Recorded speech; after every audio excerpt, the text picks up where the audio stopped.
Dahil napag-usapan na din po natin mga bossing, etong mga ipapalong ko. Oh, ano sabi ni John Vic Remulla? Eto na ho mga boss, no? Sabi ni John Vic Remulla, oh, mga balyena, mga pating na daw ho. Mga bossing, no? Ayan oh, ayan oh, ayan.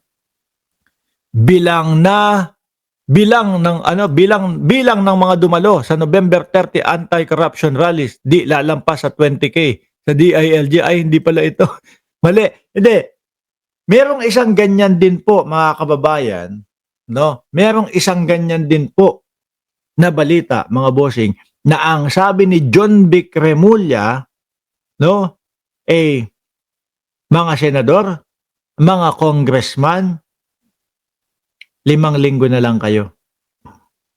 5 linggo na lang kayo. At mukha, ito mga kababayan, nandyan na si Alaga.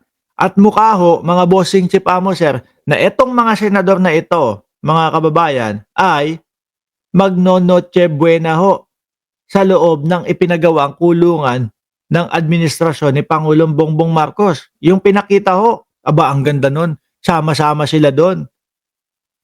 Di po ba? Sabi pa ni John Vic Remulla, yung mga balyena, kung sinasabi nung mga DDS, na dilis lang, maliliit na isda lang daw ang nahuhuli at nakikita. Kasi nga pinakita yung mga engineer, yung mga hindi nila masyadong naririnig na mga pangalan kasi hindi ganun kasikat. At hindi sila nakatutok sa social media at hindi sila nakatutok sa mga balita. Kaya sila sabi, oh yung kunanan, sino ba yan? No? Pero kung ikaw nakatutok sa social media, nakatutok sa mga balita, kilala mo kahit yung mga doon yung mga maliliit na mga engineero Sabi nila, puro mga lang yan. Puro mga maliliit lang yan. Puro mga dilis lang yan. O eto, bigyan nyo lang daw sila ng 5 linggo. Yung mga idol ninyo na mga DDS na mga senador, mukhang mauoblo. Ano sabi niya? Ano sabi ni John Vic Remulla? Sabi ni John Vic Remulla, lahat ng malalaking pangalan, lahat ng malalaking tao, senador, congressman, lahat ng nadadawit dyan, bigyan nyo kami ng 5 linggo. Kulong yang mga yan. Sino po ba yung mga nadadawit ang mga pangalan? Chis Escudero. Di ba? Chis Escudero, Jinggoy Estrada, Jewel Villanueva. Oh, sino pa? Meron pang iba, di ba? Madami pa hong iba. Nancy Binay, nandiyan din. Eto, meron pang sariling investigasyon at bumuo ng sariling mag-iimbestiga dito kaila Bilyar. Yaan yung mga pangalan na sinasabing nadadawit doon. Di ba? Pero eto, basahin na din natin ito. Yung pala namang nag-rally noong November 30, sabi, wala pa daw 20,000. Bilang ng mga dumalo daw. Nung nando si John Vic Remulla, nakatayo, nakaharap sa kanilang ganon. Sabi ni Chi, panahon ni Digong, mga pedicab driver lang naman ang mga nadadali. Koreko, totoo.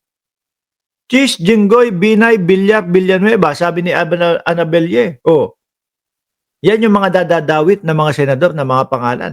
At mga congressman, ito ang ICI naglabas na din ng mga pangalan ng mga congressman na pinapakasuhan nila.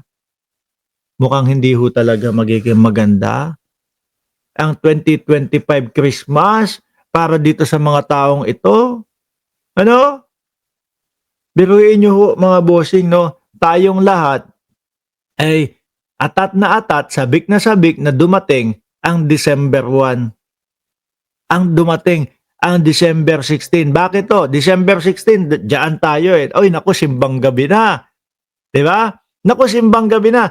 Ang gagawin ay kailangan kumpletuhin natin yung simbang gabi para naman pagpalain tayo. Ganyan po ang paniniwala nating mga Pilipino no? Para buenasin tayo. Ganyan. Eto pong mga mga bossing. Eto pong mga senador, mga congressman, o yung mga sinasabi niyang malalaking tao, mga malalaking isda.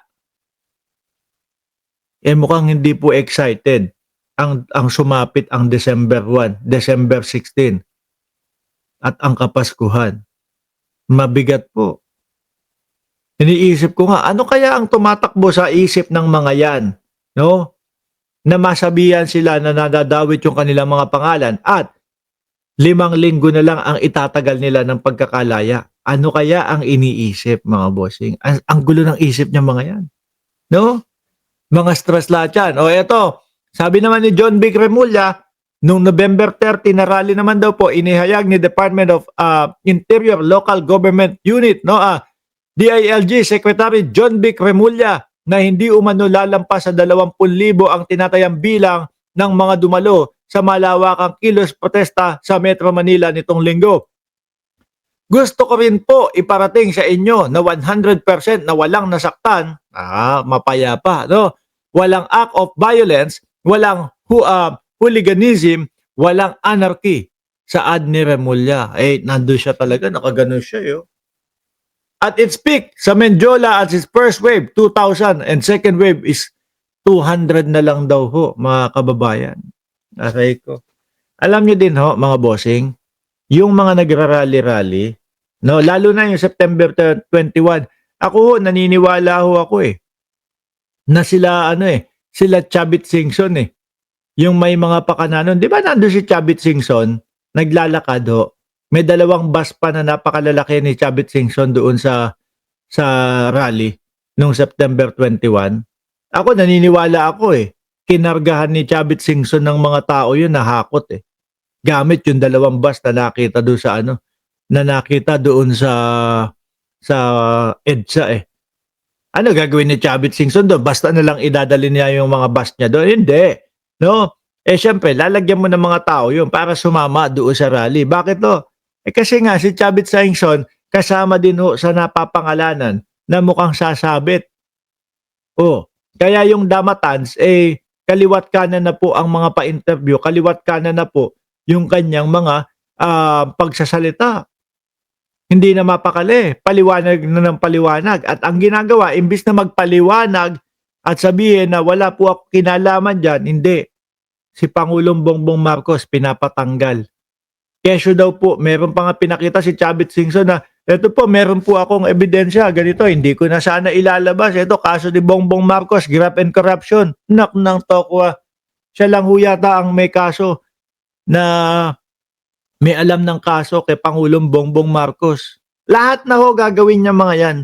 Etong mga parali-rally po, mag-expect po kayo na mas madami pa pong rally na mangyayari at mas madami pa pong rally ang magaganap. Bakit ho? Mga kababayan, hindi nila hihintuan ang Pangulo, no? Hanggat hindi nila napapatanggal yan. Dahil ang pagtanggal po kay Pangulong Bongbong Marcos ay ang nalalabi nilang pag-asa upang sa ganon hindi sila maoblo. Di ba? Kaya po yung mga kaperahan yan, pagsasama-samahin yan para magka-rally. Kaya lang, mga bossing, wala na ho, ubus na Tingnan nyo itong huli. Kakaunti na lang. Di ba? Tingnan nyo yung rally ni Kiko Barsaga doon sa Forbes Park. Nandun si Jimmy Bondoc, nandun sila Banat Bay. Di po ba? 100 lang sila. Mauubos ang pera nila, mukhang malabo. Kung bilyon-bilyon yung mga nakurakot, tapos papabayad yung mga nagrarally, 500 lang. Di ba? Paano mauubusin yun, mga bossing? At idagdag na din ho natin, mga kababayan, kagaya ni Atty. Jesus Palsis, napapansin, nakikita yung mga pinagpo-post ni Jimmy Bondoc. Di po ba? Ako, sabi ko sa sarili ko, ano ba tong pinost ni Jimmy Bondoc na hiwalay ang Mindanao? Eto,